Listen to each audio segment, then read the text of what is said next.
दोस्तों सितंबर 22, 2022 हमारे इंडिया के foreign minister doctor S Jaishankar ने इंडिया के 3 सबसे बड़े ब्लंडर्स की बात की जो इंडिया को आज तक नुकसान पहुंचा रहे हैं, जिसमें से सबसे पहला ब्लंडर जो इंडिया के साथ हुआ वो था पार्टीशन। तो दोस्तों क्या होता अगर इंडिया और पाकिस्तान कभी अलग ही ना हुए होते, कितना नुकसान एक्चुअली में हुआ है पार्टीशन से। सबसे पहले अगर इकोनॉमिक पॉइंट ऑफ व्यू से देखा जाए तो दोनों देशों की कंबाइंड पॉपुलेशन करीब 1.5 बिलियन की होती, जिससे यूनाइटेड इंडिया पूरे वर्ल्ड के लिए बहुत बड़ा बिजनेस मार्केट होता। फॉरेन इन्वेस्टमेंट्स आज के मुकाबले काफी ज्यादा होती और जो दोनों देशों के द्वारा इतना ज्यादा बजट स्पेंड किया जाता है डिफेंस पर, वहां से बिलियंस ऑफ डॉलर्स बचाए जा सकते थे। 2022 में पाकिस्तान ने अपने टोटल बजट का 17.5% जो कि करीब 1.5 लाख करोड़ रुपीस बनते हैं डिफेंस को एलोकेट किया था। और वहीं दूसरी तरफ इंडिया ने अपने डिफेंस बजट पर 2022-23 में 5.25 लाख करोड़ रुपीस एलोकेट किए। तो करीब 7 लाख करोड़ रुपए जो डिफेंस पर खर्च किया जाता है दोनों देशों के द्वारा, वो काफी ज्यादा कम होता।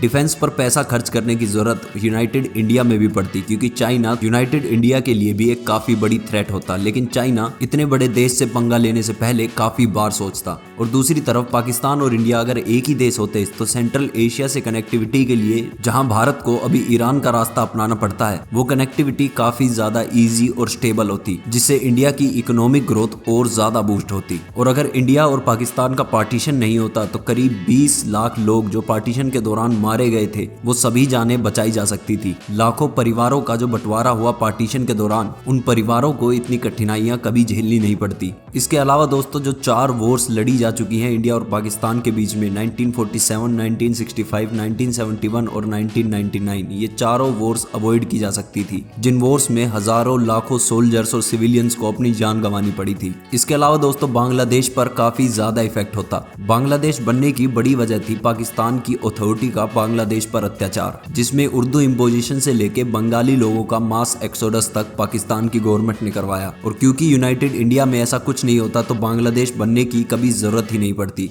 और फिर से लाखों लोगों की जान बचाई जा सकती थी जो बांग्लादेश को आजादी दिलाने की कोशिश में शहीद हुए। और बांग्लादेश अगर इंडिया का ही पार्ट होता, जो बांग्लादेश से नॉर्थ ईस्टर्न स्टेट्स में इमिग्रेशन देखने को मिलता है वो कभी होता ही नहीं। और इसके अलावा कश्मीर का प्रॉब्लम कभी एग्जिस्ट ही नहीं करता। कश्मीर के अंदर जो टेररिज्म है जो पाकिस्तान के द्वारा स्पॉन्सर्ड है, जिसके चलते कश्मीरी हिंदुओं का मास एक्सोडस हुआ, जो कश्मीरी पंडित आज तक अपनी राइट्स के लिए प्रोटेस्ट कर रहे हैं। डेली बेसिस पर जो कश्मीर के अंदर टेररिज्म होता है वो सब कभी एग्जिस्ट ही नहीं करता। और पाकिस्तान के अंदर जो लोग आज भुखमरी और इन्फ्लेशन का सामना कर रहे हैं, यूनाइटेड इंडिया के अंदर उनकी जिंदगियां काफी ज्यादा बेटर होती, जिसकी सबसे बड़ी वजह थी इंडिया का इतनी जल्दी एक कॉन्स्टिट्यूशन को अपनाना। और वहीं पाकिस्तान ने अपना कॉन्स्टिट्यूशन बहुत ज्यादा लेट अडॉप्ट किया। पाकिस्तान ने पहला कॉन्स्टिट्यूशन अपना 1956 में बनाया, जिसको सस्पेंड करके मार्शल लॉ लगा दिया गया। फिर 1962 में जाके एक और कॉन्स्टिट्यूशन बना, लेकिन फिर से मिलिट्री ने उसे भी डिसमेंटल करके मार्शल लॉ इम्पोज कर दिया। फिर 1973 में एक और कॉन्स्टिट्यूशन लाया गया, लेकिन उसको भी डिसमेंटल करके फिर से मार्शल लॉ इम्पोज कर दिया गया। फिर 1985 में जाकर पाकिस्तान को अपना एक कॉन्स्टिट्यूशन मिला। और इन सब के चलते मिलिट्री ने पाकिस्तान को इस तरह से टेक ओवर किया कि आज तक पाकिस्तान के किसी भी प्राइम मिनिस्टर ने अपना 5 साल का टेन्योर पूरा नहीं किया है, क्योंकि मिलिट्री किसी को वहां 5 साल का टेन्योर अपना पूरा करने ही नहीं देती। लेकिन यूनाइटेड इंडिया में ये प्रॉब्लम कभी एग्जिस्ट ही नहीं करती